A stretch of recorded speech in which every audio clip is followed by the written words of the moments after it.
Let's just go ahead and get started. We've got a few folks here. I want to say welcome to everyone. I am Josh Malden. I am the director of design here at Fractal, and we're a technology innovation agency that our unique value proposition is that we have like a really deep focus on craft and helping people create self-improving tech teams.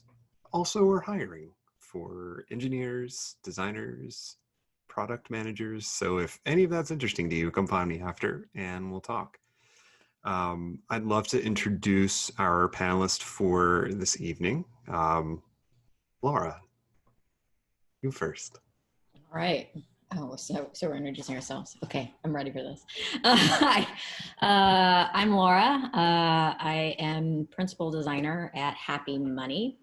Um, what do? We are creating kind of financial services to help people become healthier and happier about how they spend and use their money.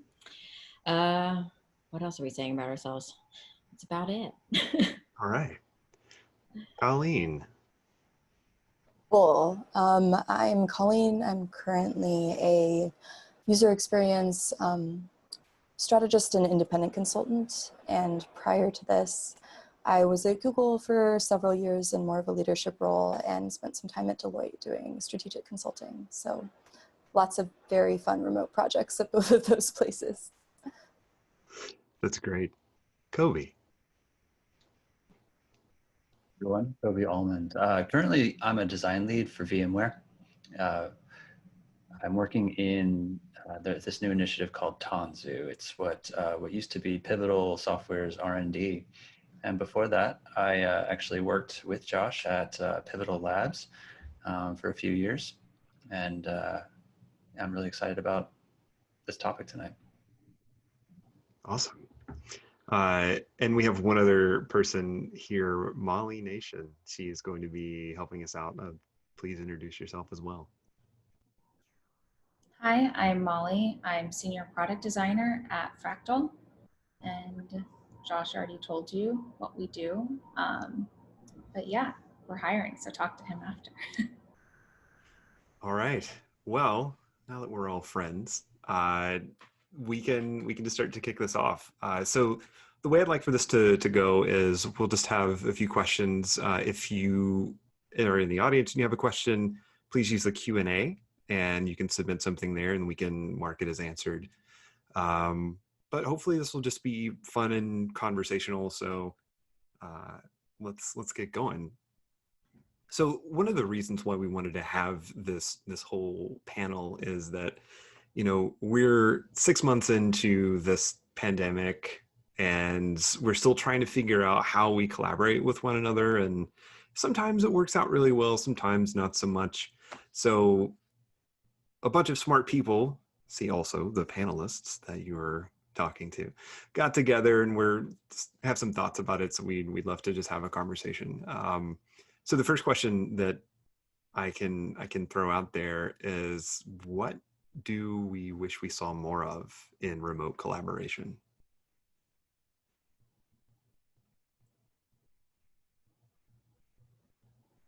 Clearly more awkward silences. Everyone's waiting to figure out who's going to talk.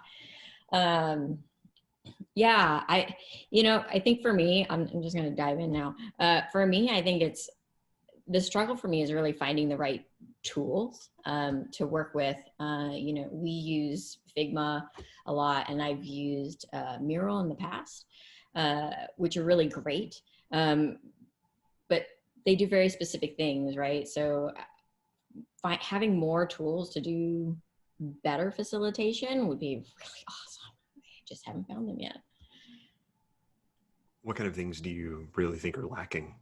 I don't know. I think it's really like moderation kind of tools. I know we've been doing things. I've literally been doing like timers for our critiques where I'm just using my phone timer, then it's awkwardly ringing in the middle of someone talking. So like managing time with meeting facilitation. One of the things I know Mural had that I did like was like things like specific tools around dot voting that support specific kind of meeting facilitation kind of techniques. Yeah. Yeah, I think on a totally different track, one of the things that I wish I saw more of was people being willing to say no and really be protective of their time. Because especially when you're in the middle of a pandemic, you can't, sit there and be like, oh, sorry, I have to leave this meeting. I have a 9 p.m. dinner reservation at a restaurant that has been closed for 6 months. Like that doesn't really work anymore. So as someone who typically time boxed her day and would find really great excuses to leave at a certain time, that doesn't really work anymore. So I think that being able to stand up for your actual free time is super important, especially when you're working across time zones. What would you say to someone who says that they're struggling with that? I used to jokingly threaten to fire my design team if they didn't leave by a certain time, but obviously that never happened. It was very effective though. But no, honestly, I think that there's something about acknowledging that if you push yourself too far, you're going to get burnt out, and being willing to be vulnerable enough to admit that to people is super valuable, because if you're at the point where you're working, 14-hour days and you're struggling, the odds are you're not the only person. Yeah. What do you think, Kobe?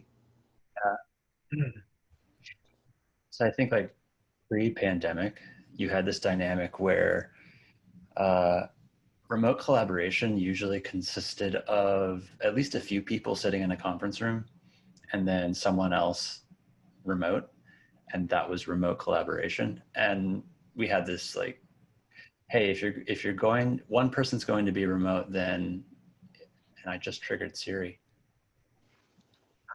She's on it. Okay, so oh yeah, we said if one person's remote, then everyone should be remote.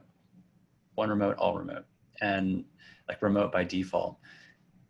And that was a cultural the cultural thing you had to fight a little bit against some of the inertia of like co-located teams that are very used to that and value that. And there is a good reason to have that.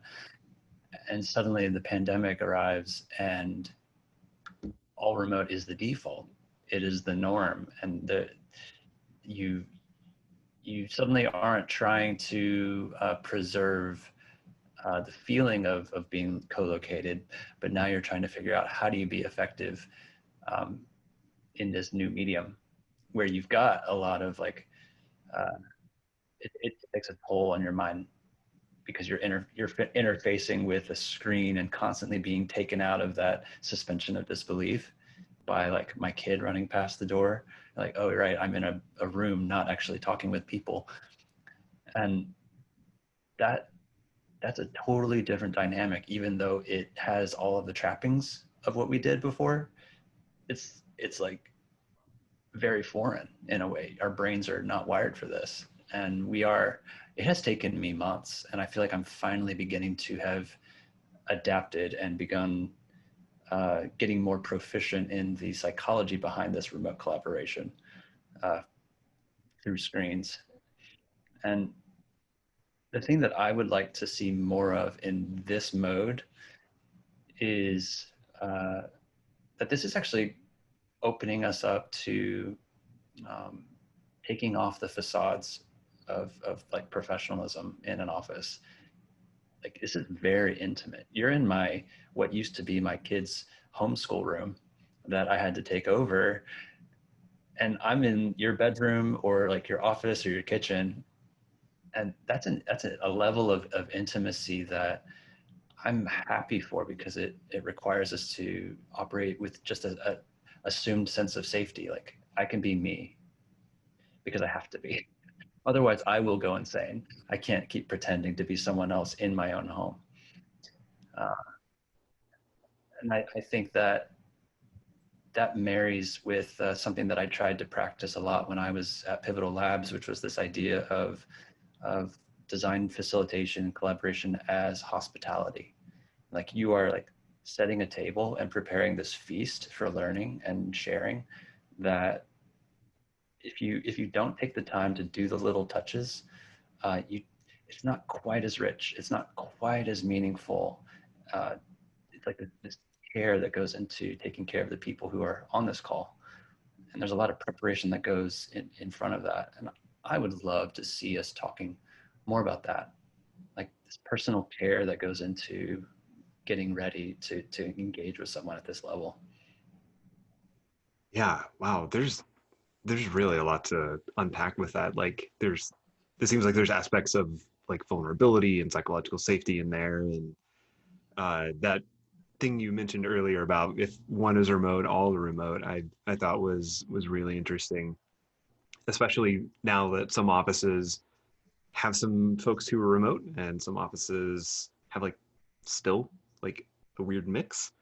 And so like how do you manage decision inclusion? Because it's just a, it's almost a law of nature that when you're in person with someone else, like that's where most of the decisions get made. So like finding a balance between that is really interesting. um I Molly, can I put you on the spot? I'd love to hear what you have to say as well, and feel free to just chime in anytime. Thank you. Sure. I mean, everyone has said some really poignant and insightful comments. One thing, Colby, that you mentioned that I kind of want to touch on a bit more is taking off the work facade. This is an idea that's definitely kind of been floating around for me a little bit as we're transitioning into this space and kind of showing up in a more like you right, like I can't pretend I'm not in my apartment. I can't, you know, we're in each other's homes, and also showing each other kind of like grace and kindness through this time, because it's, for me also, it's taken a couple of months to get into a groove of like, okay, these are the things that I need to do to make myself okay in this space and to be confined to like my apartment. And it's taken a lot of self-work to understand like how I can show up and be my best self. But we've kind of been thrown into this dynamic where we had to just be, and then really adapt quickly. And I don't know how many of us have given ourselves like the grace or the time for that kind of like adaptation process. And that being said, like how can we be really kind like with one another and compassionate towards each other, not just about the work that we do.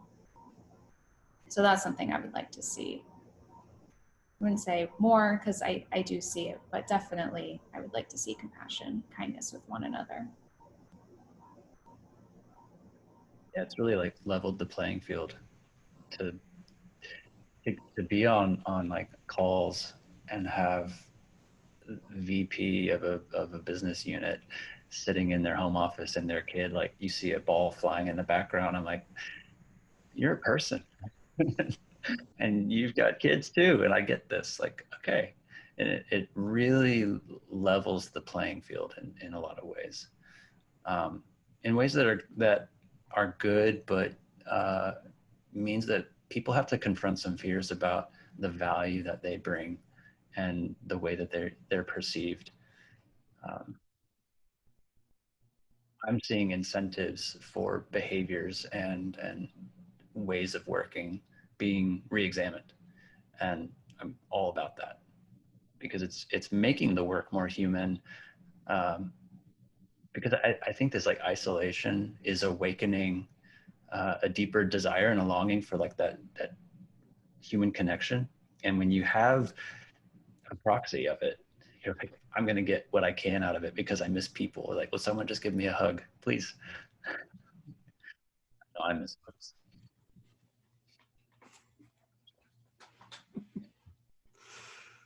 I think with that too, like one of the things I've been trying to figure out how to solve for, I don't have an answer, but is related to connection. It's really like, how do you recognize someone for doing something for you? Like it used to be like, if someone had done something nice for me in the office, I'd come in the next day with cookies or some sort of candy bar or something and just been like, hey, like, thanks. Right. And now it's like, how do I do that.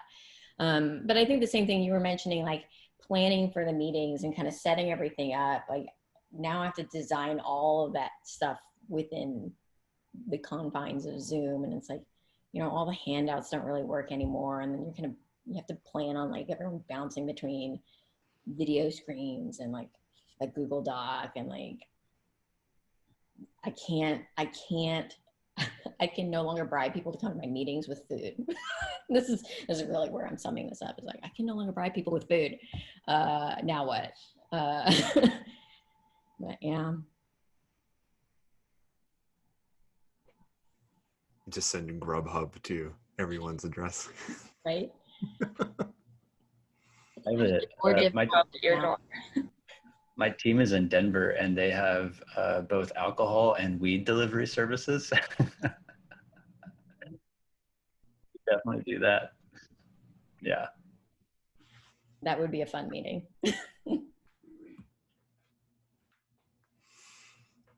So I'd love to talk a little bit more about this idea of like, how do you make people feel comfortable, and like, how do you work with like getting people to participate a little bit more when they're remote, and like maybe looking at a webcam is really like foreign to them, really uncomfortable. Like how would you approach something like that?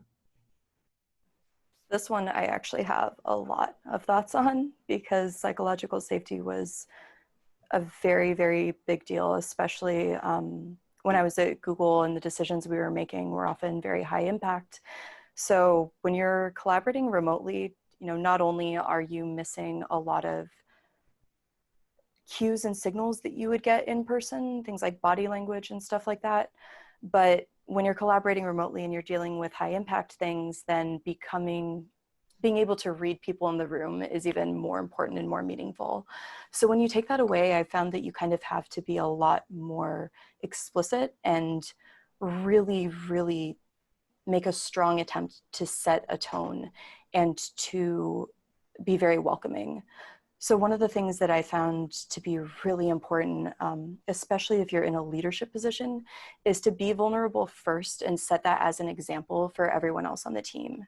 So going into a meeting and it's like, oh, as a designer, it's like, oh yeah, I thought that this was a really great idea. And then a week later, I realized absolutely not. None of this worked out. It didn't even meet the use case, but it was fine. I saved those ideas for later. I'll go back to them, and really showing like, not just, you can go in and say, this is a non-judgmental space, it's okay, but it's really different when they see you treating yourself with that type of non-judgment and that type of openness and, willingness to view problems as creative opportunities and separate from you. There's a big, big shift when everyone in the room feels like they can detach themselves from the work they've done and look at it objectively and curiously, instead of viewing everything as a very personal, I did bad, therefore I'm bad type of mindset. So yeah, I think that was really one of the biggest things. Just be willing to point to yourself and then be kind to yourself, and people really start to open up.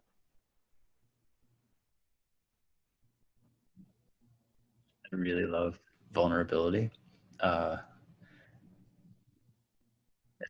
It's one of the reasons Joshua and I met is because we were giving talks on both vulnerability and conflict resolution at a conference. And I love that you said like you have to start out first and like lead the way.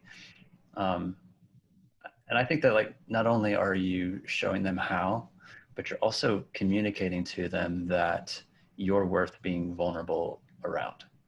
Like it says, you are safe enough. Siri, I'm gonna kill you. Okay. Up to Siri. Siri has not earned this. Golly, I'm gonna disable it. But like where was I? Yeah, you're communicating to people that you're worth being safe around, and that there's so much more space for us to be imperfect together. and that I want to move forward with you in this learning of how to work out of the imperfection into something good. It's like super scary for people who have never done that before to come into a work environment where the expectation is that they're going to produce an outcome or an output, and then you ask them to dive into a unknown problem space and say, okay, let's perform. It's freaking scary, especially if you've never had experience like opening up like that. And it's like designers especially are in a privileged position to be able to just lead out and read the room and say like, hey, I'm here for you. I'm a mess, you're a mess, and it's okay. Like, we're going to be okay.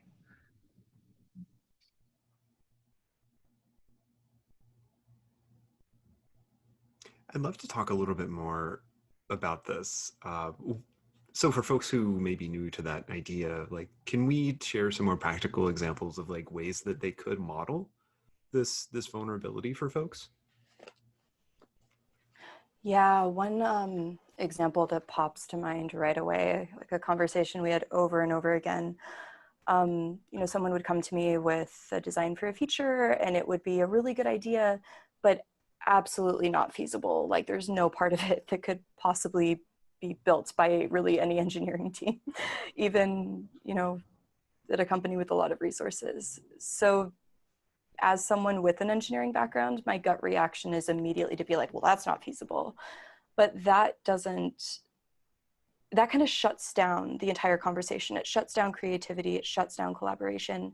So instead, going in and approaching it, instead of just saying point blank, that's not feasible, saying like, hey, have you thought about the feasibility for this? Because I don't know if it's technically possible, but what if we took it to the eng team and we collaborated with them and we brought our use case, our problem to them, and we said, hey, we've got this great idea. How might we make this possible? What are some ways that we can all think of that we can turn this into like a creative problem solving exercise instead of just, shutting down things because they're not perfect right off the bat?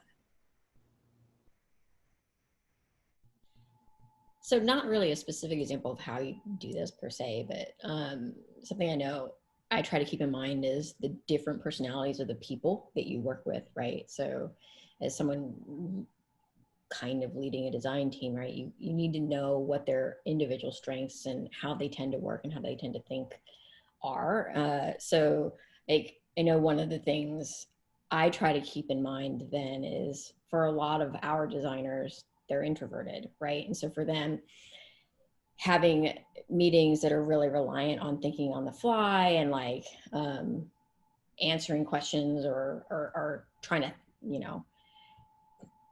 come up with why they did something or justify something like live is rather difficult for them. And so giving them the space that they need to really think on their own about what they want to say and what they want to do, providing specific structure around presenting work so that they can plan for it ahead of time and then kind of have that in place.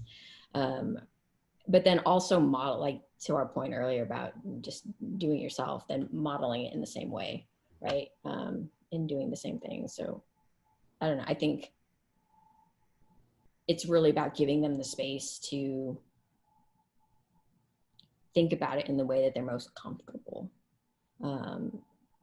first, before asking them to be vulnerable in front of a bunch of people like now.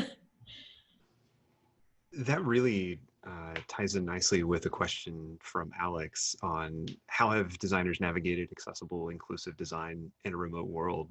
So colorblindness, autism, etc. Like, it seems like you started to touch on that a little bit when you're like, oh, not everyone is like super good at thinking on the fly. Like, how might we broaden that idea to all different levels of ability and neurodiversity and all of those things? So you reminded me of something that one of our engineering leaders said months and months ago, right when the pandemic hit. He said that because of this, we should all focus on getting much better at our written communication skills, because there are going to be people who are extremely uncomfortable, not just collaborating on Zoom, but being on video. and that like giving them that opportunity to do the individual thinking and pre-work and like actually get their thoughts out and externalized in a safe place, that maybe you could like one-on-one sync up on it and be like, okay, let's just take a look at what you wrote. And then maybe you can like, you feel comfortable presenting this to the room. Yeah, that's what you were saying. Yeah. And I was like, wow, that came from like an engineering leader. I'm like, that's awesome. And the thing that I think is interesting about Alex's question is that I didn't realize that I had my own issues with remote work that I needed to be kind to myself for. I have like this weird vision issue where if I'm looking at the same thing for too long, I'll lose my strength in one of my eyes, and it's really kind of freaky. One of my eyes will just kind of,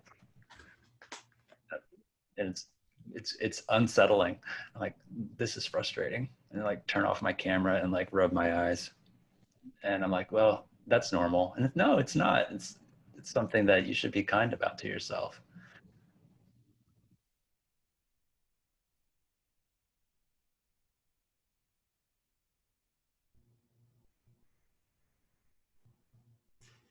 All right. That leads into this other topic. A lot of folks are still new to this idea of like being remote, and I've wanted to dig in more on this idea of like your written communication. I recently read something around how it's really helpful to use things like emojis or emoticons because our brain seems to represent them the same way as like an actual smile. So I'm curious, like, do you have any other ways, like, how you change your communication because you don't have all of those like body language cues, like Colleen mentioned? Like, can we talk about that for a second? I'm just glancing at Laura and Molly, and I feel like I feel like we all took a deep breath at the same time. My former boss at Google, Sarah Cooper, she wrote this very funny article about how to write emails as a woman. And I'm kind of sitting here watching everyone go through this remote work transition. And it's like, cool, now y'all know how it feels to kind of have to write emails as a woman in tech for a very long time. But no, jokes aside, I think that when it comes to working remotely and losing a lot of that context, you do have to be really careful about communication, and you do have to try and write things from a place of more empathy than you really would otherwise. Kind of one thing that I found very helpful for myself personally is this exercise of sitting down and assuming that the person who is reading this is not my enemy. They are not there to knock down whatever I'm saying. Like, we're all on the same side, we're all in agreement, and like, how would I approach it that way? Even if it is, a stakeholder who's very combative, and even if it is someone who, at the drop of the hat will get very unhappy with a proposal. So I think that that's been really helpful, because that kind of unconsciously shifts the tone of everything that you're writing. And even though it does take a lot of time and emotional energy to soften things up and be a little nicer and be more polite, I think that once there's a level of trust established, you find that you don't need to spend nearly as much time on that. And that, there's some people I can send a one-line email to and they know it's not rude because we do this all the time. And there's other people where that one line might need to be a paragraph. And so just figuring out when is the right time to do that and when is it appropriate, I think is really important. So I do a weird thing. I do a lot of weird things. Getting weirder every day. But I kind of borrow, so I was a drama nerd. Confession time. But I exaggerate a lot of my gestures on video to make sure that they're communicated. I probably do that even in real life just because ridiculous. But yeah, like absolutely, like exaggerating like you're on stage. That sounds really self-centered, and but the reason you do that on stage is so that it translates across, right? So I definitely do a lot of that. I do a lot of hand gestures anyway, but to kind of force them across the video really, I think is a bit useful. I don't know. It's my weird technique. Maybe it works, maybe it doesn't. But I hope it does. One weird hack to get your idea across. Gesticulate wildly. One of the things that I've started doing is if it's like a collaborative environment and there's more people involved, I'll be the first one to show up and I'll play some like chill music I'll pipe it through Zoom. I'll share that. We've got like a whole list of tools for fun stuff that we'll share later, I think. And that tends to just like, people show up and they're like, oh, okay, okay, this is cool. And then they just like immediately relax and they just want to talk about whatever's going on. They start making jokes and it's great.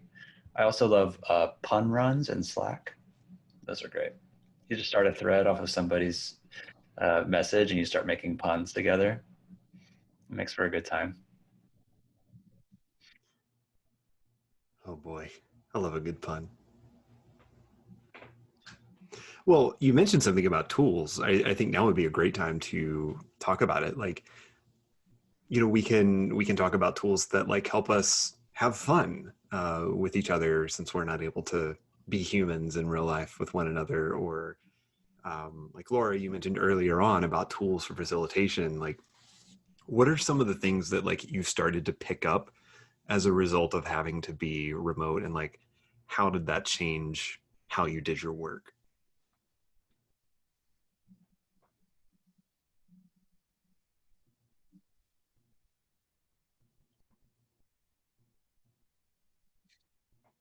Sorry, my screen keeps freezing. Josh, could you repeat that?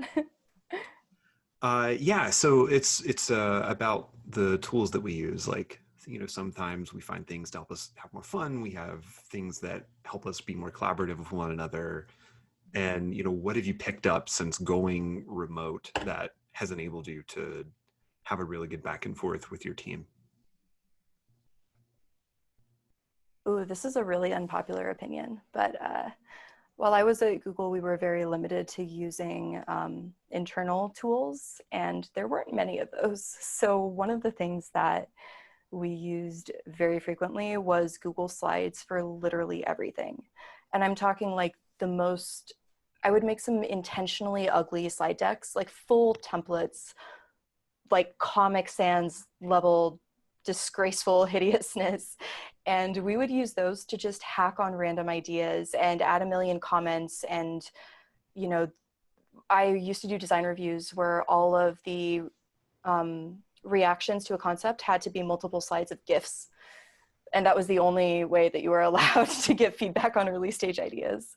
There were a lot of things like that where I love taking tools that are kind of general purpose and otherwise not super useful, and just using them in a way that's really low pressure and really lightweight, because as designers we just want to go over the top and make everything pretty and polished, and you got to know like when is the right time and place for that. So my colleagues did something similar recently because remote and because we needed to be lean. He was working on a team that is building a CLI, and he's like, how do I do this remotely? He needed to do some sort of like evaluative testing with users. And he realized, oh, I can just use a monospace font and recreate the command line inside of Google Doc. And that's what he did. And so he had the fully fleshed out like prototype, which is, it's like, when he showed me, I was like, why haven't we done this before? This is brilliant. Fully fleshed out prototype, have the user in the other one that's formatted with colors and such, and would have him do it, the user do an input and then paste in the response and be like, how was that? did you expect that? You know, and then they could annotate the entire usability test in that Google Doc that the user was in, and it like lives on as an artifact. I'm like, that was a great way to just leverage what you had.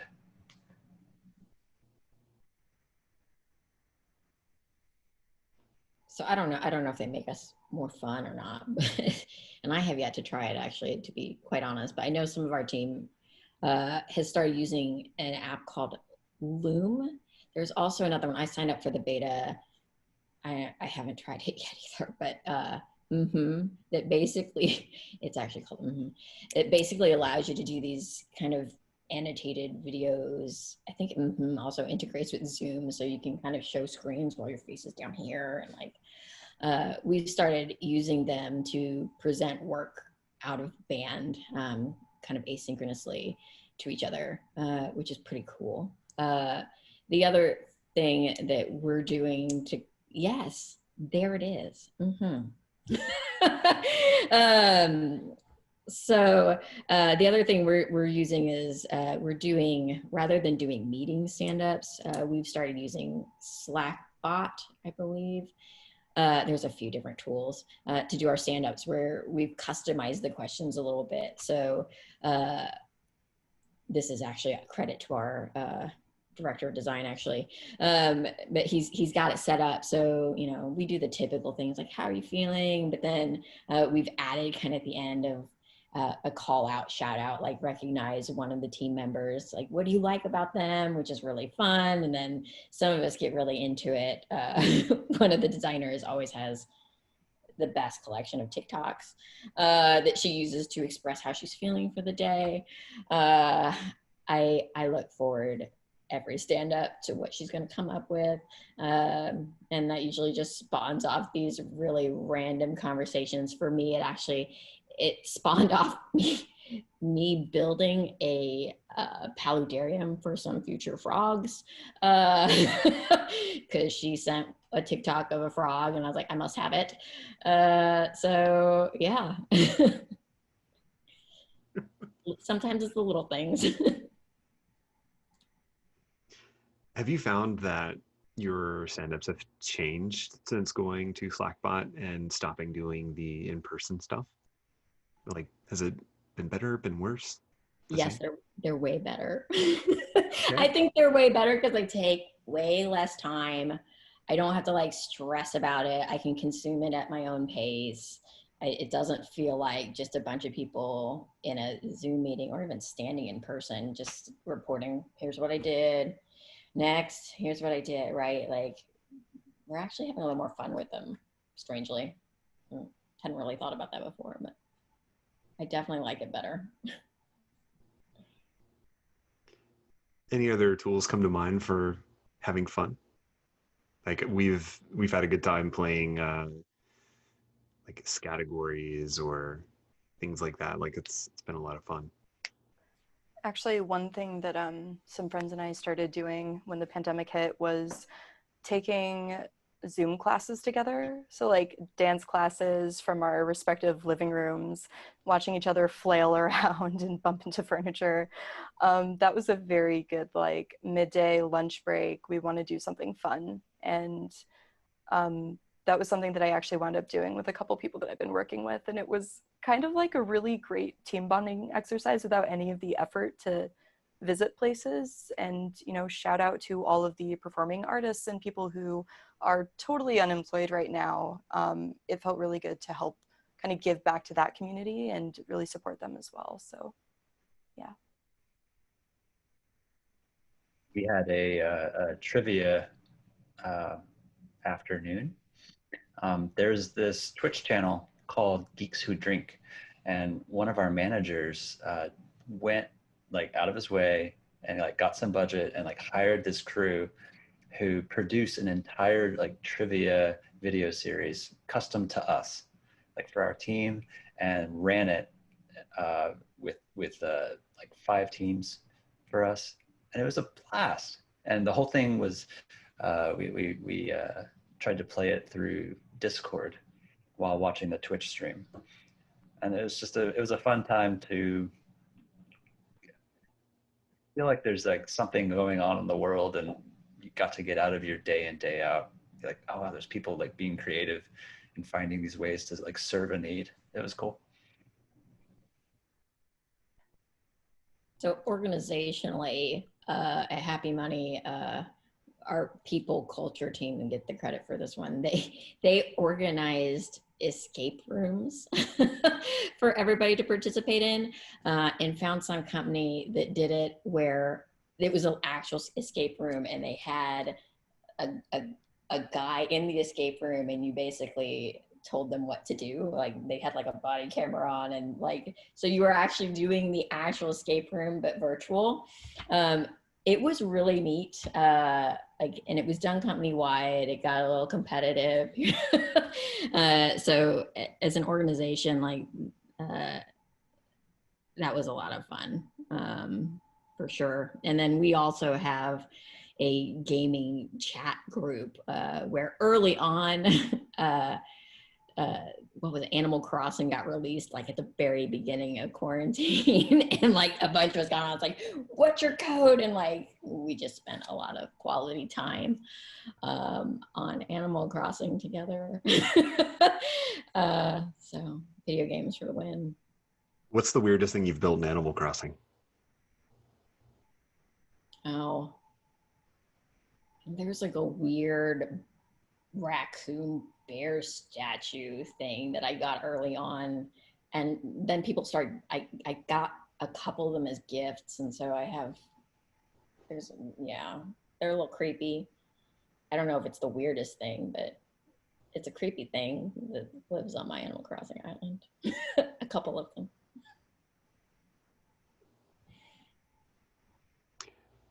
So I want to transition a little bit and talk a little bit more about vulnerability and how it relates to things like, emotional boundaries, and would love to just toss that subject out there for you.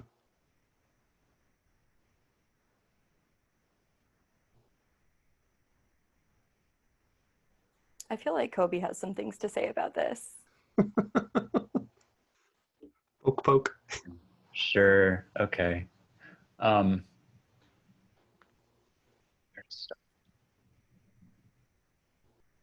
think start by talking about like interpersonal relationships at work and how there has been this dissolving of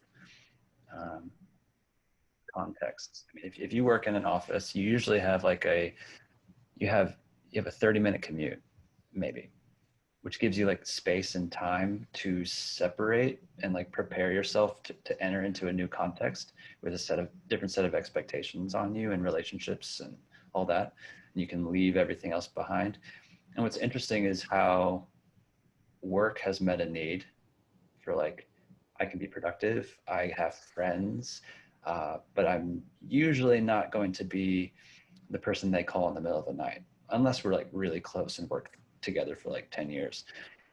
And when I go home, it's a whole other set of usually emotional responsibilities and work and like intimate care, especially if you have kids or a partner.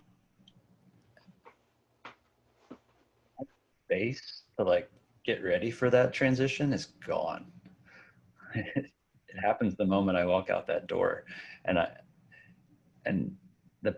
that's harder now because there is nowhere else to go without a mask, or risk getting sick. And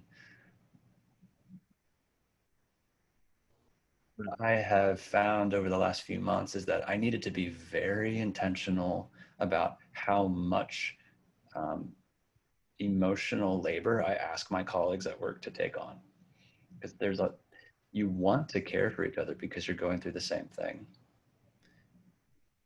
But that's what a therapist is for. I started getting therapy more intentionally during the pandemic because it was impacting my ability to foster trust with my colleagues, because it was like, oh gosh, I'm on this Zoom call and we've built a lot of like social capital together, but I don't even trust myself to not just like, yeah, all over you, because today is really hard and I had a really hard week. Uh, Getting real honest with yourself about uh, that social contract and what you have agreed upon is really important, because you could be violating it without meaning to. And they care about you. It's that they probably won't tell you until the damage is done. And that's getting to that vulnerable spot where it's like asking for consent before you start to just spill something is super important. It's maybe even more important now than it was in person. I'm really curious. Can we talk more about ways that we might unintentionally be asking people to do emotional labor? Any examples come to mind? Yeah, actually, this is kind of a sideways way of responding to this, but I'll take it. one of the things that I found really useful, kind of tacking onto what Kobe was saying, there's maybe like a handful of people that I would go to with those, like, this is absolutely the worst, I need to vent to someone things. And I had like some friends totally outside of the industry, but who were very sympathetic, some friends who were in the same industry, but not at the same company, some people in the same company, but on other teams, and then some people I worked with very directly who I had a really strong bond with. And depending on how confidential or how bad the thing was, or, you know, really just like what type of input would have been helpful, I would like pick one of those friends, and we were kind of each other's like venting buddies. I have one friend in particular where he was an engineer on a very different team. I'd known him forever. I think half our coworkers thought we were married, and he showed up with his husband one day and they were all very confused. But he was wonderful. We would get coffee and I would like, and he would, but it was really useful because every single time he would come to me with something, he would check in and ask, hey, do you have the bandwidth for this right now? Because I'm really frustrated and stressed about this problem. And he was someone where, because he would ask me that, it made me feel really comfortable to say like, no, actually I'm in over my head right now. I'm kind of falling apart with this too. And it was just a really good way of checking in and being able to like figure out, where are we? Is this going to, you know, be a problem if I keep dumping on you? There were also a lot of things where I think being conscious, if you're coming to the same person with the same problem repeatedly, there's a lot of people who really need to repeatedly, like verbally process things out loud in order to fully process something. And that's where, like, yes, having a therapist is great. Having multiple people to go to is also really great. And having people who maybe don't understand everything about your job and what you do, but can bring a fresh perspective is really helpful as well. So I guess like kind of what I'm trying to say, Josh, is distributed dumping of emotional stress, you know, really like getting it out there and making sure that you've checked in first and that people are in a good place to hear it. Sounds like you're talking about boundaries. Yeah, boundaries. That's Uh, so Alex wrote in with a question. How would you approach a superior or team leader who doesn't seem to understand vulnerability or those principles? How would you approach bringing this up to them?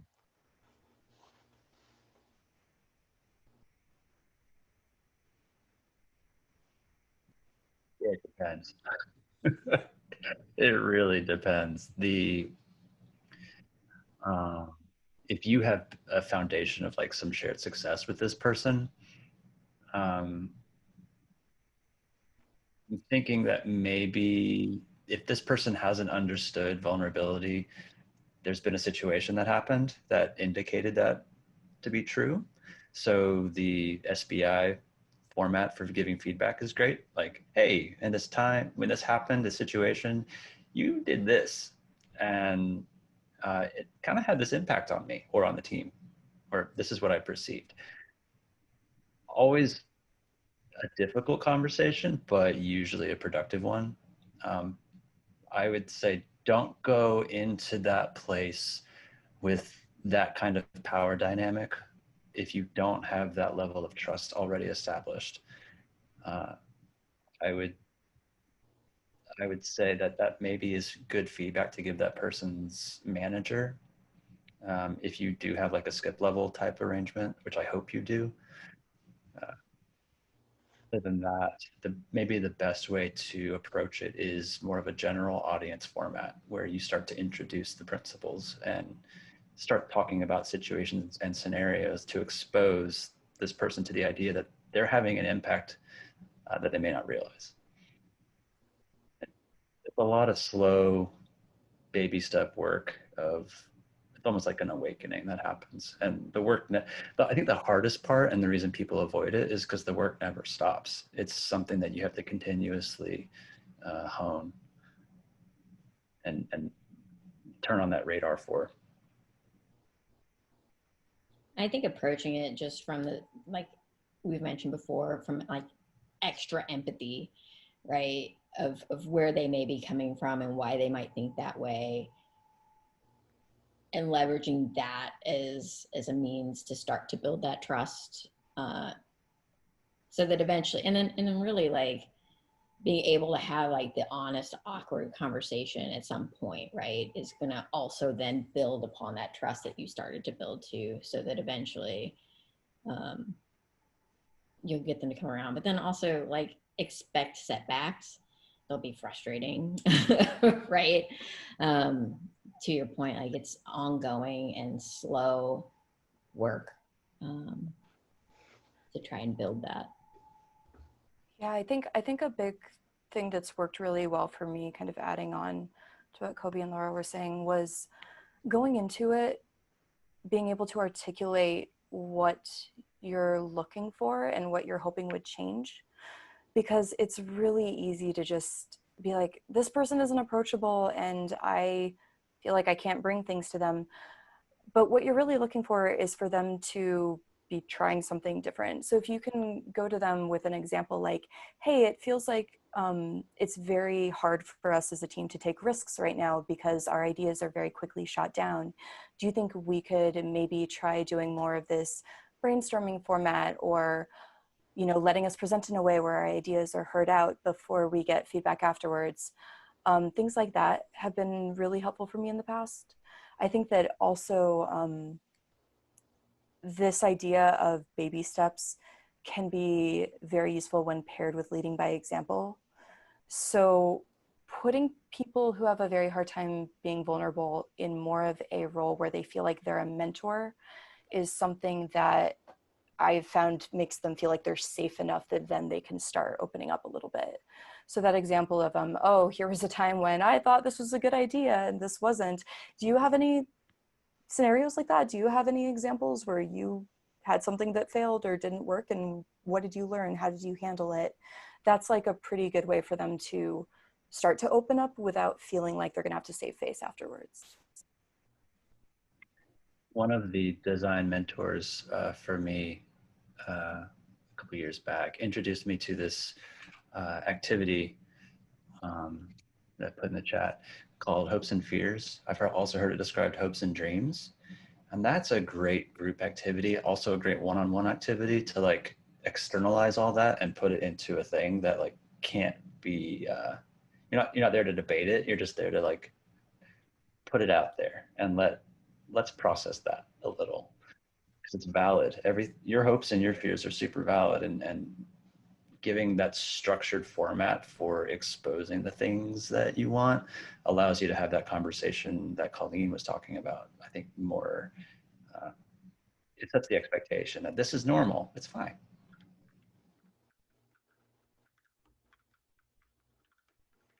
I just dropped that into the chat for all the attendees.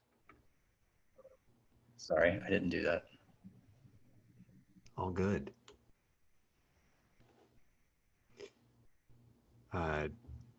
So Roman was mentioning that pre-pandemic designers were put upon to be the creative ones, and now it seems like designers are put upon to be the emotionally intelligent ones.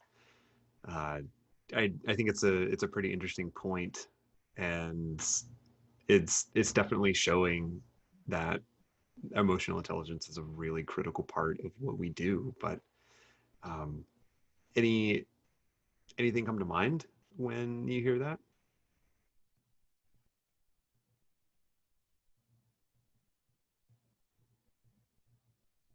I mean, I think it makes a lot of sense, especially if you're a UX designer, because your job is literally to be empathetic. I mean, that's kind of really the core of it, right? So I think it does make a lot of sense that we're put in that role, but that's kind of where a lot of Kobe's comments on boundaries, I think, come into play as well.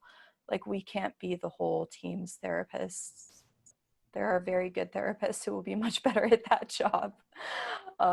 Really setting expectations and yeah, just leading by example is always great, but when you have to sit there and really explicitly translate between different people, different teams, it can be very, very draining. So just make sure that people are aware of that. You know, make sure that people realize that emotional labor is still labor and that it's just as much work as sitting down and like running a usability study. Sometimes it's more work. So I think that once people have more of that empathy for you as the like group empathizer, it can really be constructive.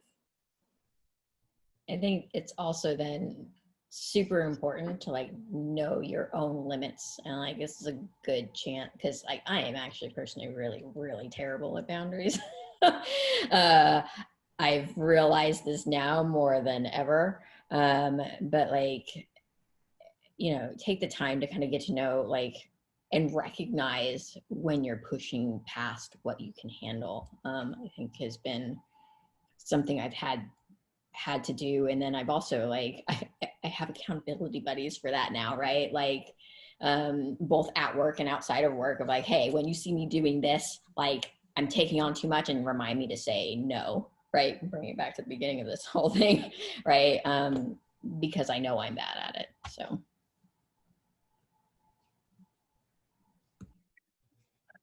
I'll kind of add on to that. I think really knowing yourself and what, again, like what your boundaries are, but also like kind of knowing that, you know, you can go into a situation with like an intention of like, I'm going to set this boundary, I'm going to do this thing, but it's really easy like in the moment to kind of forget that, right? Or like you can feel yourself getting drained and you kind of can't stop it because it's like the runaway train of you're in the moment and trying to figure something out or kind of be there for someone. But like that's not a failure. You can just kind of like try better next time or notice it for next time. And I think those moments of noticing, that's like kind of the work that Colby was saying, and like the practice of, you know, we're not going to get it right 100% of the time, but we can continue to kind of, you know, try. And like really understanding and like relearning in this space, like yes, we also are asked to be like creative and empathetic during this time, and knowing like, yeah, like a lot of my own personal creativity used to come from like being out in the world and like interacting with other humans, and that's not here anymore. So we have to kind of find new ways to get into that headspace.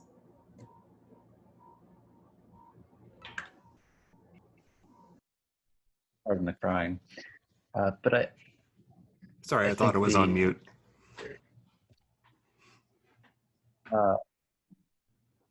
if you're a designer on a team, which most of you are probably, I like to think of a good strategy for creating these good boundaries is to not go it alone. You've got a few allies in any organization that you can partner with. I think first off, you need a buddy on the team who's like a practitioner, and the two of you like tag team whenever you find that there's a situation that needs to be just addressed. And it can't come from management. It can't come from HR. This is like, it's a family thing. It's the team needing to like work through its conflict. Josh is nodding his head. And then when it comes to you want to get your team to the point to where they're not relying upon you or that ally for all that work.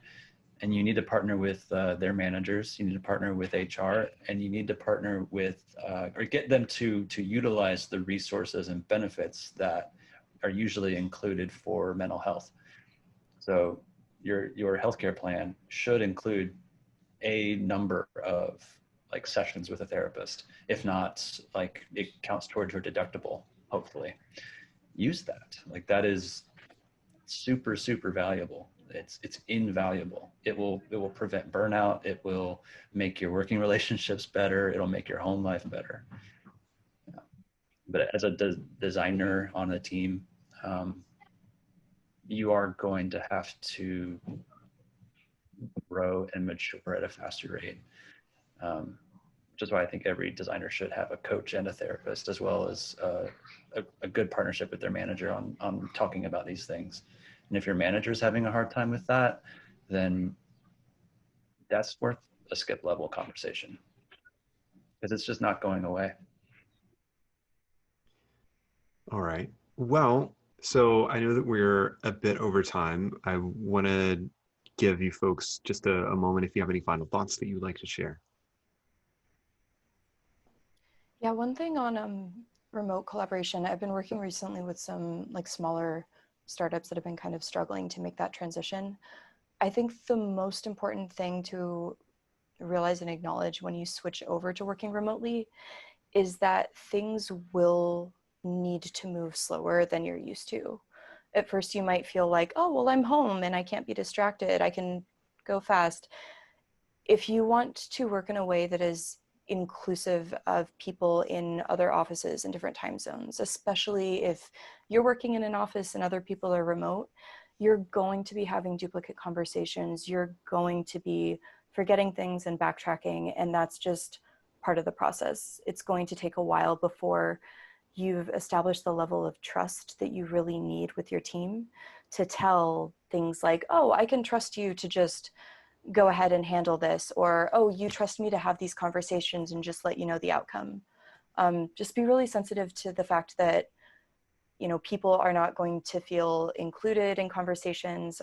If you don't know what a RACI matrix is, I would super recommend a responsible, accountable, consulted, informed list for major projects, just to make sure you're continually checking on who's not in the room, who needs to be aware of this.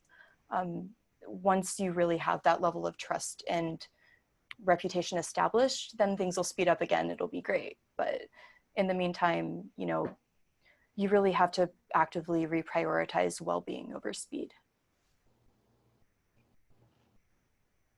Laura, any final thoughts from you?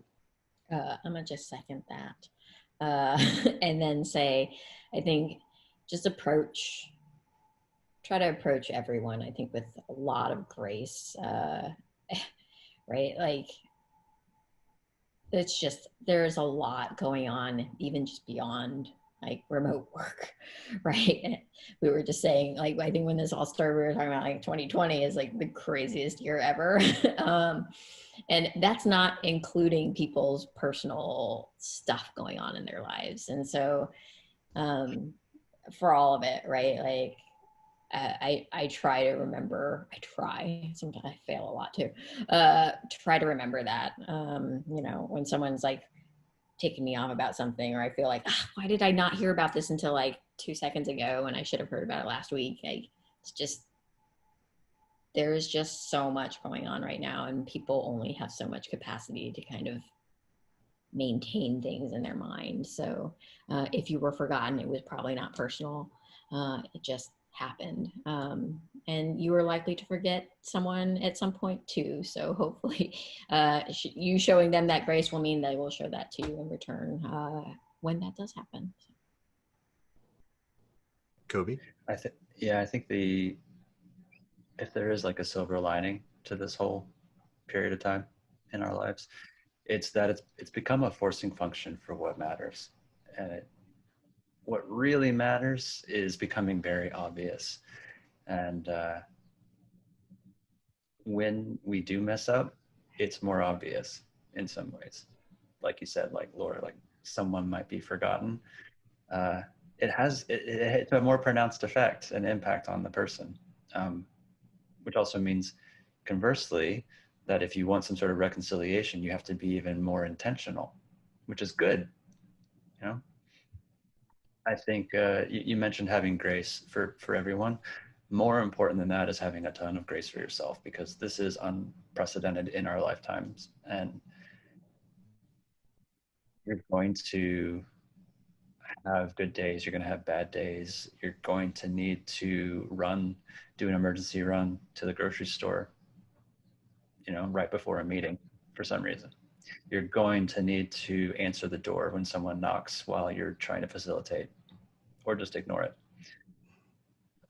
That stuff is going to happen, and understand that people understand, and no one's going to get angry at you for being human. I went through a ton of terrible work situations before my job at Pivotal, and I brought with me into that a ton of like latent triggers that I wasn't aware of. And one of my dear friends introduced the RAIN technique to me, that I recommend everybody get familiar with and keep like a emotions journal about like just being aware about what you're checking in with yourself every day. Use the Headspace app. That's great for that. But just when you notice you have that like physiological response to something, take a moment, breathe, write it down. What were you feeling at the time? What was happening? And just begin tracking those things so that you can just be more aware next time it happens. This has been one of the best things for me, being able to perform and like continue. If designers do anything right now, it's like holding space for nobody in the room, which is, you're being super present without actually being there. That is, don't underestimate how exhausting that is. It is hard. And you're doing great work, like keeping the heartbeat alive for people's purpose in their work. Like it's something that is like unsung, and I want to say like, good job, keep doing it. It's worth doing. Good. Molly, any final thoughts from you? Yeah. In terms of remote work and fostering these relationships with one another, especially when you can land on a team and you've never met that person, you have yet to meet that person before. Establishing that trust takes time. It's not something that comes from, one Zoom call, and like allowing for that time and space in these relationships to naturally kind of like grow. And yeah, going just like that, like grace is just a big thing that keeps coming up, of giving it to yourself, to the people around you, and kind of just let's not pretend we're not at home. Yeah. Okay. Well, we can leave it there. I want to say thanks again, Laura, for your time. Thank you, Colleen. Thank you, Kobe. Thank you, Molly, for being a moderator and surprise guest panelist when one of our panelists couldn't make it. So this has been really fun. I will post a recording of this online. And again, thanks everyone so much for coming out, and I hope it was worth your time. I hope you at least learned one small thing. Tiny reminder, Fractal is hiring. So if you are looking for work, come find us. We'd love to talk to you. All right. Thanks again, everyone. Hope you have a great night. Bye. Night.